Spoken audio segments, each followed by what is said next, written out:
Pusha T, this is an erroneous thing.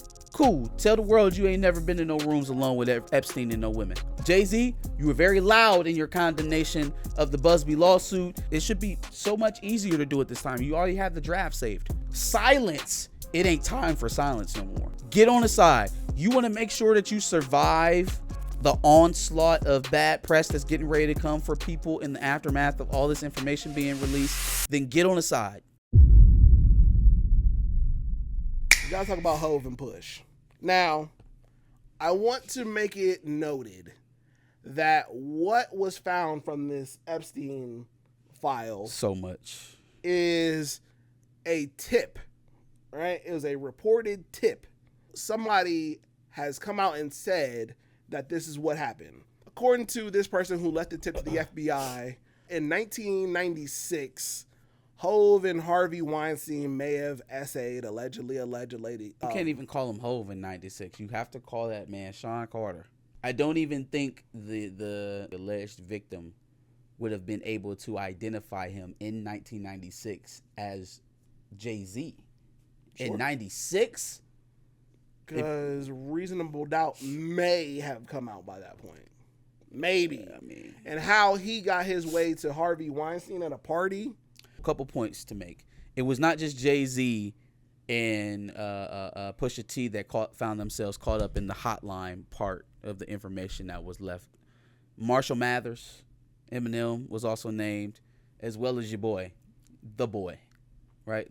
Lil AG was in there as well. Lil AG. The difference between those things and a lot of the other more salacious stuff that you've seen from the politicians and the Bill Gates of the world is that some of that stuff is eyewitness testimony. Some of that stuff is stuff that they've pulled directly from Jeffrey Epstein's emails.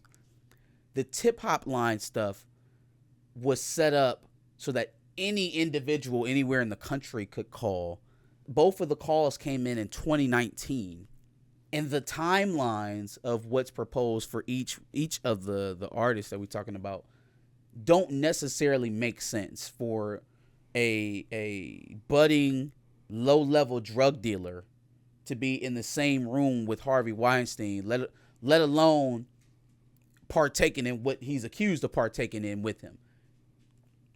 Same thing kind of goes for Pusha T in my estimation as well. How the fuck did he get to the point where he is partaking with one of the most renowned abusers in Hollywood with no such ties to Hollywood? And again, it wasn't just Jay-Z, it wasn't just Pusha T.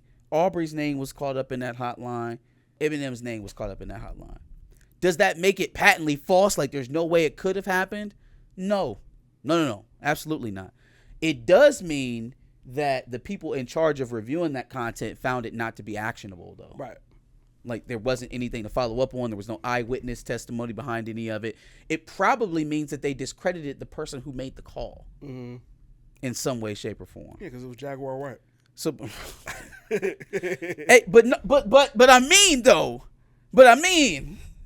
there's so much in the actual meat of investigations and eyewitness testimony and court cases within these files that I feel like deserves our attention a little bit more. Again, not that you should totally dismiss anything that comes through that hotline, but you would want at least to see that there was a follow-up investigation that led to more evidence.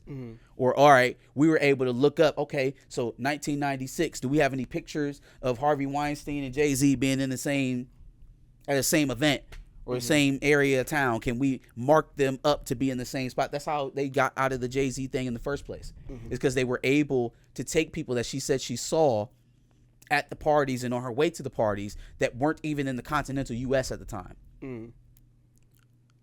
It's the easiest way to discredit some of these stories. So if that's what happened here, cool. Let's get back to former presidents dismembering children.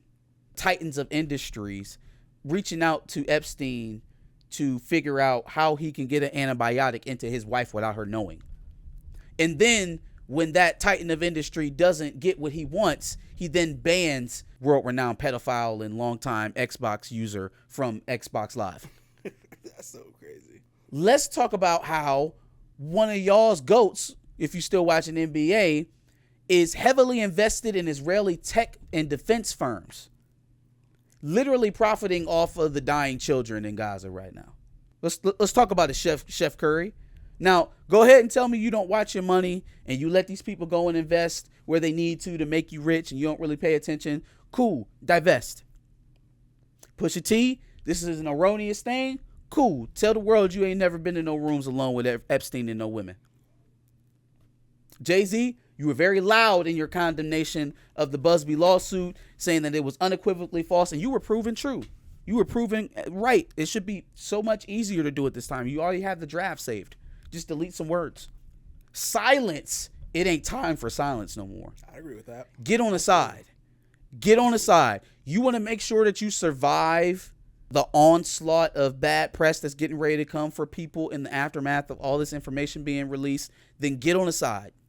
But don't let silence be your friend. Don't try to be like, well, it was a hotline. Everybody already understands that I don't have to. Okay. But then you should be subject to the theories.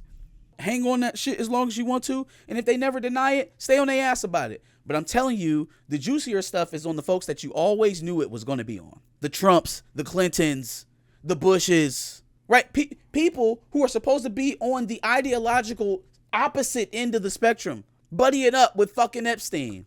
Pay attention to that shit.